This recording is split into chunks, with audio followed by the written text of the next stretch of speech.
Hey guys, how's it going?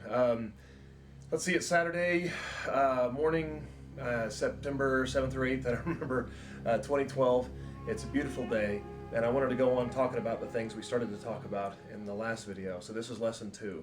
Last time we chatted about getting rid of fear and knowing that that's your one and only true enemy. And that's sort of the purpose of training jiu-jitsu in the first place. I mean, if you imagine a life where fear was eliminated, at least for the most part, it'd be a much happier and more productive, more exciting one. It'd be one you'd want to live.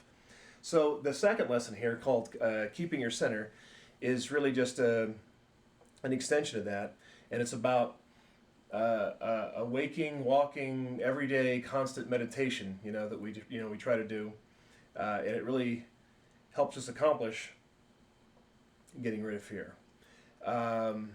Anyway, it's a way to move, it's a way to breathe, it's a way to be, and I'm going to show you how to train with it a little later. But in this video, I just wanted to talk about some of those internal aspects, like I said, of the gentle art that are so often get overlooked. And okay, so basically, keeping your center is about staying within a range, a realm where you feel good.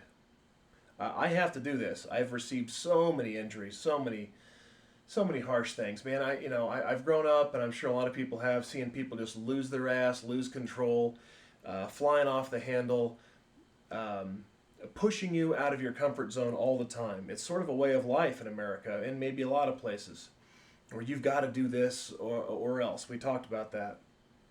Your center, imagine a circle. That's the place where you feel good. That's the place where you feel good. And you can imagine a quarter-sized thing, let's say in a circle this big, and staying within that circle, in dead center, you're feeling $1,000,000. Out on the edges, maybe not so good, but you get out past that circle, you feel like shit. Things start falling apart. Bad things happen to your body. Just like lifting one of these kettlebells, man. If you had it over your head, there's a spot where it's dead on, and you feel strong. You start moving out of that spot, it's going to get weaker and weaker until finally you lose the bell or you end up hurting something. It's the same inside yourself. And that circle is going to change depending on how you feel every day. Some days it seems like it's a bigger circle. You know what I mean? You can take more BS from people. You can handle more hard training.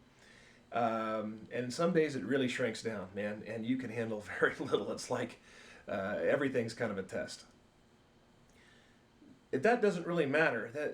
What screws that up is the first lesson, fear, man. If people are afraid, their ego gets involved. I lifted this much yesterday, I've got to be able to do it today or this week or whatever, or I produced this much, or this didn't bother me.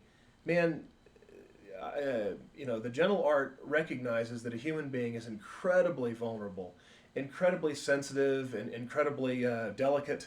It's a fine-tuned machine, man. You wouldn't go out in the backyard and dig a hole with a laptop. You use a shovel. And our culture tells us, tries to convince us that being a machine-like individual, you're going to have more success. And maybe in some realms, you would. But whether you would or you wouldn't, people just aren't machines. Some people are more low-frequency, kind of hammer-headed, just crash through things type of people. And some people are more sensitive, more delicate. And it doesn't really matter. I'm not really going to talk about which one I prefer. I just happen to be a more sensitive person, and I like working with more sensitive people. They get overlooked a lot in the martial arts. Keeping your center, man, is the #1 thing people like that have to learn. Everybody has to learn it sooner or later, because as you get older and weaker, your ability to take crap, take punishment, damage, to squeeze productivity out of yourself is going to change. The most important thing is to recognize you have a meter inside yourself that tells you when you're out of your zone. When you're wrestling and you start going too hard, it's not good. Everybody knows when they're overextending themselves most of the time. Being super sensitive to that, keeping your center, knowing when you're getting to the edge, knowing how to slow down, knowing how to back off, knowing how to say no thanks, man. People want to come in and challenge you and roll with you and kick it up. You just tap and say, man, you're going too hard, or I don't want to go with you. I can't trust you. You don't have control over yourself. And so a huge part of our training initially has to do with being able to control yourself. Man, you got to be able to control yourself to be a good partner. Control yourself in order to train properly. You go to a gym to learn how to bench press and move heavier weight. It's not going to help you to have somebody stand over you and drop 500 pounds on your chest, for 10 reps and say, good luck next time. Keep it up, it'll get better. And that's the way most people train. They just train hard. They don't know why they're not getting better, what's wrong. You have to find that zone, and that's in your center, that's in your circle, and you got to keep to that. When you train within that realm, whatever it is for that day, you're going to improve. You're going to get stronger. Everything will be productive. It'll stay in there. It's also a great way to keep your peace. So applying that out in the world off the mat, man, is so important. But you've got to be sensitive to your sensitivity, and that's just not popular. People say you've got to hurry up, you got to push, you got to go as hard as you can, you got to want it, and that is a really retarded way to do things. I mean, you can feel those feelings, but if you step out of your center in order to get them, you're going to have damage. You're going to have problems.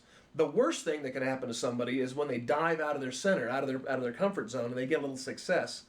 The reason is because they'll keep doing it. It's very hard to convince them that they need to be controlled or sensitive, to that delicate spot. And it doesn't mean being super calm and being real chill and being a dope. I can't stand that, man. Being too restrained, for me, is definitely out of my center too. I don't feel comfortable doing it, I can't stand being around that kind of energy, and some people think that means they're really low key. Hey, I've got it under control. That may be them. Dude, that is not me. So anyway, knowing your own center, knowing your comfort zone, and staying within it, whether or not you're meeting last week's goals, or impressing somebody, or being a big producer. It takes a tremendous amount of courage to practice this, because what you need to do, where you need to stay, is so often at odds with what everybody else thinks, and even your own ego thinks you ought to be doing. But if you have the fortitude, the intelligence, the strength, and the discipline to stay in your center, man, and say, hey, this feels good, this feels like shit, I'm not doing it. If you can do that in training and everywhere else, you're really starting to walk the path of the gentle art, and beginning to approach mastery.